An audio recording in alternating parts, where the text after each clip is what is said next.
Hello students, आप सभी का बहुत बहुत स्वागत है मेरे यूट्यूब चैनल जैक फाइटर्स में। तो स्टूडेंट्स, आज हम लोग करने वाले हैं क्लास 6 मैथ्स चैप्टर 4 प्रश्नावली 4.4 का इंट्रोडक्शन। यदि स्टूडेंट्स आप लोग मेरे चैनल पर नए हैं तो वीडियो को लाइक और चैनल को सब्सक्राइब जरूर कीजिएगा। तो चलिए शुरू करते हैं। देखिए, हम लोगों को पहला टॉपिक पढ़ना है लघुत्तम समापवर्त यानी कि लसक के बारे में, जिसे इंग्लिश में कहा जाता है लोएस्ट कॉमन मल्टीपल, और इंग्लिश में शॉर्ट में इसे हम कहते हैं एलसीएम। ओके, तो चलिए सबसे पहले लघुत्तम समापवर्त यानी कि लसक के बारे में समझते हैं, फिर हम लोग एग्जाम्पल द्वारा लसक निकालने के लिए सीखेंगे। तो सबसे पहले हम लोग समझते हैं लसक के परिभाषा को, यानी कि लघुत्तम समापवर्त के परिभाषा को। तो जरा देखिए इसका परिभाषा क्या कहता है। वह छोटी से छोटी संख्या जो दी हुई दो या दो से अधिक संख्याओं से पूर्णतः विभाजित हो जाए वह दी हुई संख्याओं का लसक कहलाता है। क्या कह रहा है परिभाषा बाबू लोग? तो परिभाषा कह रहा है वह छोटी से छोटी संख्या जो दो या दो से अधिक दी हुई संख्याओं से पूर्णतः विभाजित हो जाती है वह दी हुई संख्याओं का लसक कहलाता है। अब चलिए एग्जाम्पल द्वारा हम लोग लसक निकालने के लिए सीखते हैं। तो मान लीजिए मेरे पास एग्जाम्पल है 4 और 8 दो संख्या है, इसका हमें लसक निकालना है। तो कैसे निकालोगे समझिए। ओके, तो 4 और 8 का लसक हम निकालते हैं मेरे प्यारे बच्चों यहाँ पर अभाज्य गुणनखंड विधि द्वारा। तो सबसे पहले आप 4 और 8 का अभाज्य गुणनखंड करोगे। इन दोनों संख्याओं का अभाज्य गुणनखंड करने के बाद इन दोनों संख्याओं के अभाज्य गुणनखंडों को आप अभाज्य गुणनखंडों के गुणनफल के रूप में लिखोगे, फिर आप लसक निकालोगे। तो चलिए करते हैं। तो सबसे पहले हम 4 का अभाज्य गुणनखंड करते हैं। ओके, तो चलिए अभाज्य गुणनखंड 4 का कर लेते हैं। तो सबसे पहले मेरे प्यारे बच्चों हम 2 से देंगे। 2 दूना कितना हो जाएगा बाबू लोग? 4। फिर 2 से दीजिए। 2 कम कितना हो जाएगा बताइए? 2। तो 4 का जब हम अभाज्य गुणनखंड किए तो अभाज्य संख्या में क्या क्या मिला मेरे प्यारे बच्चों? 2 और 2 मिला। ओके, तो 4 को हम अभाज्य गुणनखंडों के गुणनफल के रूप में कैसे लिखेंगे? तो 2 गुना 2। तो क्या लिखोगे? तो लिखोगे मेरे प्यारे बच्चों 4 के अभाज्य गुणनखंडों का गुणनफल। ओके, तो क्या लिख सकते हैं मेरे प्यारे बच्चों? तो हम लोग लिख सकते हैं 2 गुना 2। अब चलिए 8 का भी अभाज्य गुणनखंड करते हैं। ओके, तो सबसे पहले 2 से देंगे। 2 जगह कितना हो जाएगा बताइए? 8। फिर 2 से दीजिए। 2 दूना कितना हो जाएगा बताइए? 4। फिर 2 से दीजिए। 2 कम कितना हो जाएगा बताइए? 2। ओके, तो जब हम 8 का अभाज्य गुणनखंड किए तो अभाज्य संख्या में क्या क्या मिला? 2, 2 और 2 मिला। तो 8 को हम अभाज्य गुणनखंडों के गुणनफल के रूप में कैसे लिखेंगे? तो 2 गुना 2 गुना 2 लिख देंगे। तो चलिए लिख लेते हैं। तो क्या लिखोगे? 8 के अभाज्य गुणनखंडों का गुणनफल। तो क्या लिखोगे? तो लिखोगे 2 गुना 2 गुना 2। ओके, अब आपको लसक निकालना है। ओके, तो देखिए अभाज्य गुणनखंड विधि द्वारा लसक निकालने के लिए फॉर्मूला होता है। वो फॉर्मूला को पहले लिख लेते हैं, फिर लसक निकालते हैं। तो देखिए लसक निकालने का वो फॉर्मूला क्या है मेरे प्यारे बच्चों अभाज्य गुणनखंड विधि में? तो फॉर्मूला है सभी अभाज्य गुणनखंडों का गुणनखंडों का गुणनफल जो सबसे अधिक बार आया हो। तो सबसे अधिक बार आया हो। ओके, ये लसक निकालने का फॉर्मूला है मेरे प्यारे बच्चों अभाज्य गुणनखंड विधि द्वारा। क्या लिखा हुआ है? लसक बराबर सभी अभाज्य गुणनखंडों का गुणनफल जो सबसे अधिक बार आया हो। तो जरा समझिए मेरे प्यारे बच्चों, जब हम 4 के अभाज्य गुणनखंडों का गुणनफल लिखे तो उसे कितना लिखे? 2 गुना 2।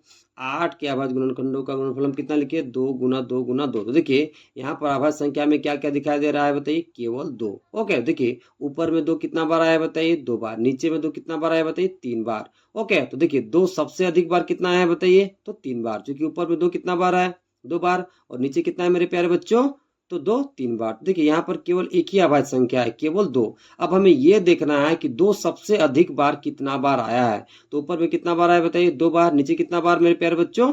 3 बार। ओके, तो वही लिखा हुआ है सभी अभाज्य संख्या का गुणनफल जो सबसे अधिक बार आया हो। देखिए यहाँ केवल एक ही अभाज्य संख्या है 2, और सबसे अधिक बार कितना बार आया बताइए? 3 बार। ओके, तो हम तीनों को गुणा कर देंगे। तो क्या लिखोगे? 2 गुना 2 गुना 2। अब इसे गुना करिए।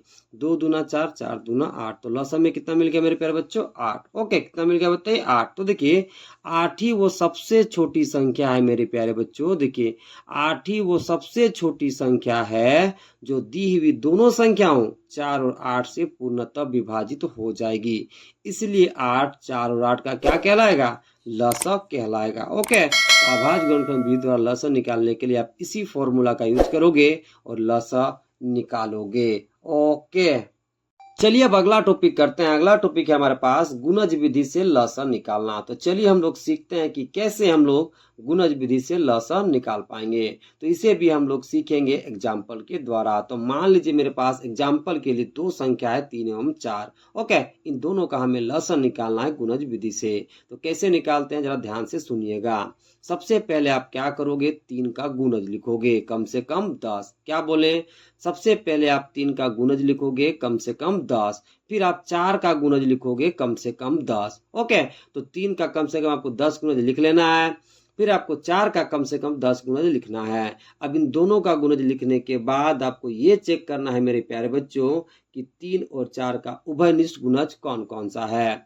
फिर वो लिखने के बाद आपको ये चेक करना है कि 3 और 4 का सबसे छोटा उभयनिष्ठ गुणज कौन सा है। जो सबसे छोटा उभयनिष्ठ गुणज होगा वही 3 और 4 का लसा होगा। ओके, तो चलिए करते हैं। तो सबसे पहले हम लोग 3 का गुणज लिख लेते हैं। ओके, तो क्या लिखोगे, तो लिखोगे मेरे प्यारे बच्चों 3 का गुणज। ओके, कम से कम आपको 3 का 10 गुणज लिख लेना है।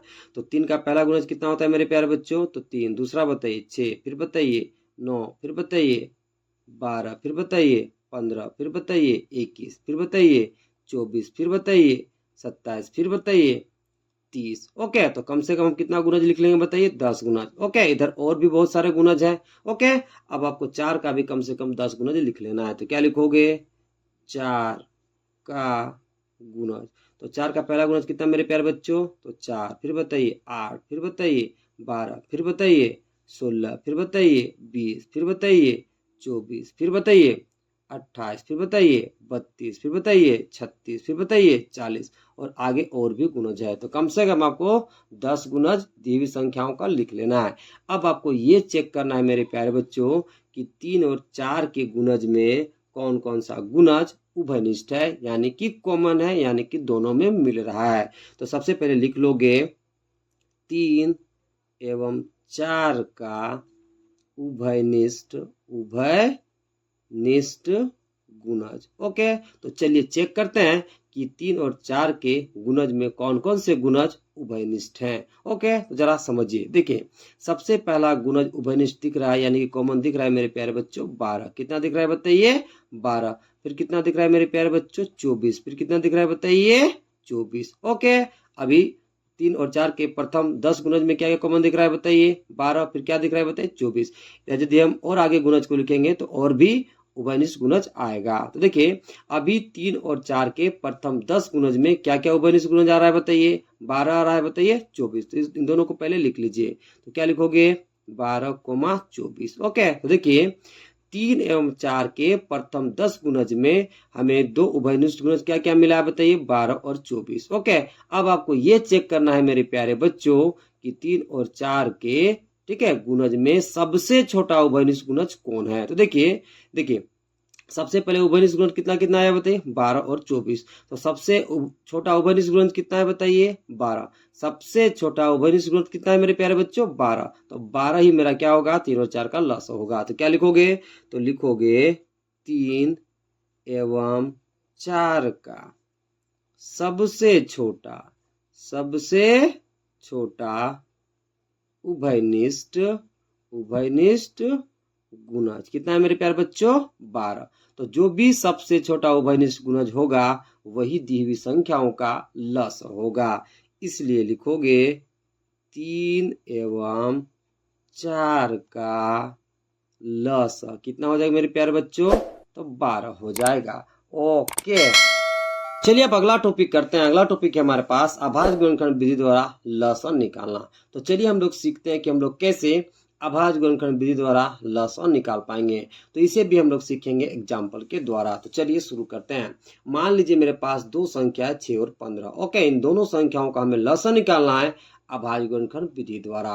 ओके, तो कैसे निकाल पाते हैं जरा ध्यान से समझिए।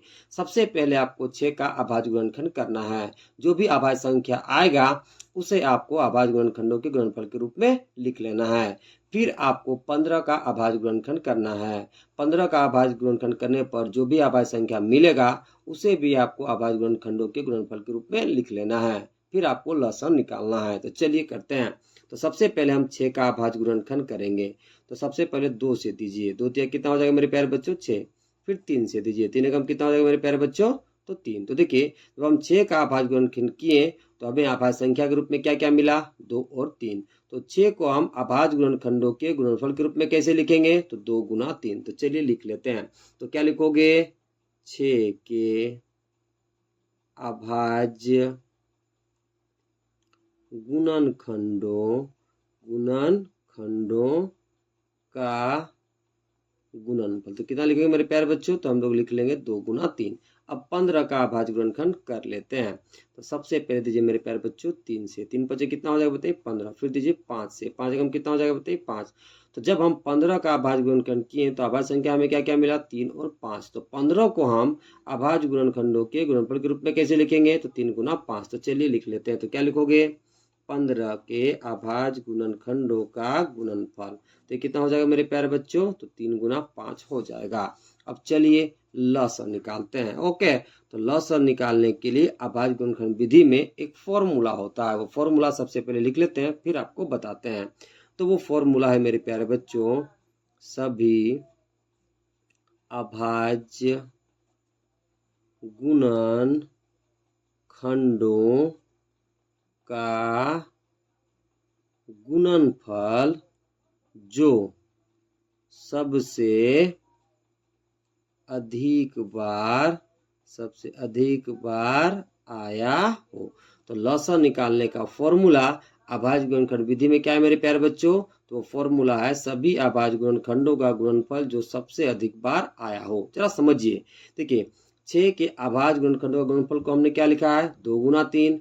15 के अभाज्य गुणनखंडों के गुणनफल को हमने क्या लिखा है 3 गुना 5। ओके, तो हमें सभी अभाज्य गुणनखंडों का गुणनफल को लिखना है, वही मेरा लसन होगा जो सबसे अधिक बार आया होगा। ओके, तो जरा समझिए, देखिए ऊपर में कितना है 2 गुना 3, नीचे कितना है 3 गुना 5। देखिए ऊपर में 2 कितना बार आया बताइए 1 बार, और नीचे 2 1 भी बार नहीं। तो 2 सबसे अधिक बार कितना आया बताइए तो 1 बार। तो सबसे पहले 2 आप लिख लो। अब देखिए ऊपर में 3 1 बार और नीचे भी 3 1 बार। तो 3 सबसे अधिक बार कितना बार बताइए 1 ही बार। तो गुना में कितना लिख लोगे 3। अब देखिए नीचे 5 1 बार है और ऊपर में 5 1 भी बार नहीं। तो 5 सबसे अधिक बार कितना बार आया बताइए 1 बार। तो गुना में आप कितना लिख लोगे 5। देखिए सभी अभाज्य गुणनखंडों का गुणनफल हो गया जो सबसे अधिक बार आया है। ओके, अब सिंपली आपको इसको गुना कर देना है। तो देखिए 5 तिया 15, 15 दूना कितना हो जाएगा बताइए 30। कितना हो जाएगा मेरे प्यारे बच्चों 30। तो 6 और 15 का लसन में कितना मिल गया बताइए 30 मिल गया। कितना मिल गया बताइए 30। और एक बार यहाँ पर समझिए, देखिए फॉर्मूला क्या बोल रहा है तो फॉर्मूला बोल रहा है सभी अभाज्य गुणनखंडों का गुणनफल जो सबसे अधिक बार आया हो। देखिए जब हम जो भी संख्या दी हुई रहेगी जब उसको हम अभाज्य गुणनखंडों गुणनफल के रूप में लिख देंगे, फिर जब हम उसका लसन निकालेंगे तो हम ये चेक करेंगे मेरे प्यारे बच्चों हमें सभी अभाज्य संख्याओं के गुणनफल को लिखना होगा जो सबसे अधिक बार आया होगा। तो जरा समझिए 6 को हमने क्या लिखा है अभाज्य गुणनखंडों गुणनफल के रूप में 2 गुना 3। 15 को हमने क्या लिखा है बताइए 3 गुना 5। देखिए ऊपर में 2 कितना बार है बताइए 1 बार, नीचे 2 1 भी बार नहीं। तो 2 सबसे अधिक बार कितना बार आया बताइए 1 बार। तो 2 को आप 1 बार लिख लोगे, फिर आप गुना का सिंबल लगा लोगे। अब देखिए ऊपर में 3 कितना बार 1 बार, नीचे 3 बताइए 1 बार। तो सबसे अधिक 3 कितना बार आया बताइए ऊपर में भी 1 बार और नीचे में भी 1 बार, मतलब 3 सबसे अधिक बार कितना बार आया 1 बार। तो गुना में आप 3 लिख लोगे। अब देखिए नीचे 5 1 बार है और ऊपर में 5 1 भी बार नहीं। तो 5 सबसे अधिक बार कितना आया बताइए 1 बार। तो गुना में आप 5 लिख लोगे, फिर आप सिंपली इन तीनों को गुना कर दोगे तो कितना मिल जाएगा आपको 30। ओके, यानी कि 6 और 15 का लसन में कितना मिल जाएगा तो 30 मिल जाएगा। चलिए अब अगला टॉपिक करते हैं। अगला टॉपिक है हमारे पास विभाजन विधि से लसन निकालना। तो चलिए हम लोग सीखते हैं हम लोग कि कैसे हम लोग विभाजन विधि से लसन निकाल पाएंगे। तो इसे भी हम लोग सीखते हैं एग्जाम्पल के द्वारा। मान लीजिए मेरे पास दो संख्याएं 6 और 15। ओके, इन दोनों का हमें लसन निकालना है विभाजन विधि से। तो कैसे निकाल पाएंगे जरा ध्यान से समझिएगा।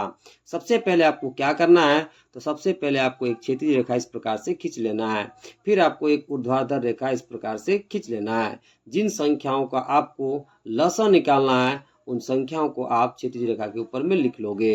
तो हमें किनका किनका निकालना है बाबू लोग तो 6 और 15 का। तो आप यहाँ लिख लोगे 6, 15। ओके, अब आपको ये सोचना है मेरे प्यारे बच्चों कि कौन सी अभाज्य संख्या से या तो ये दोनों संख्या विभाजित हो या फिर दोनों में से कोई एक विभाजित हो, ऐसा आपको सोचना है। तो देखिए, अभाज्य संख्या 3 से दोनों संख्या विभाजित हो रही है। ओके, ऐसा भी हो सकता है कि कभी इन दोनों संख्याओं में से एक ही संख्या विभाजित हो, वैसा अभाज्य संख्या भी हो सकता है। तो सबसे पहले आप 3 से दोगे, तो देखिए 3 दूना कितना हो जाएगा मेरे प्यारे बच्चों, 6।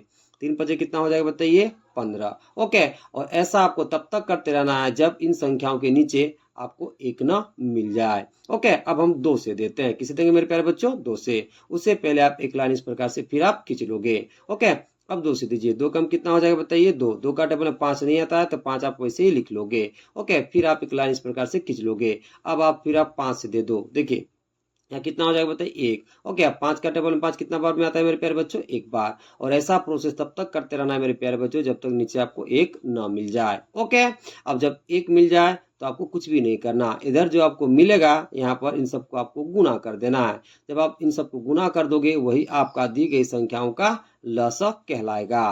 तो मेरा लसक कितना हो जाएगा मेरे प्यारे बच्चों, तो इन तीनों का गुणनफल हो जाएगा। तो क्या लिखोगे, तो लिखोगे मेरे प्यारे बच्चों 6,15 का लसा, तो कितना हो जाएगा, तो इन तीनों का गुणनफल। तो गुना कीजिए, तो सबसे पहले छोटा को लिखते हैं, तो छोटा 2 है, फिर गुना में 3, फिर गुना में कितना लिखेंगे मेरे प्यारे बच्चों, 5। देखिए 2 3 कितना हो जाएगा, 6। 6 बजे कितना हो जाएगा मेरे प्यारे बच्चों, 30। ओके, तो 6 और 15 का लसा में कितना मिल गया मेरे प्यारे बच्चों, तो 30 मिल गया। ओके, तो इस प्रकार से आप विभाजन विधि से लसा निकालोगे।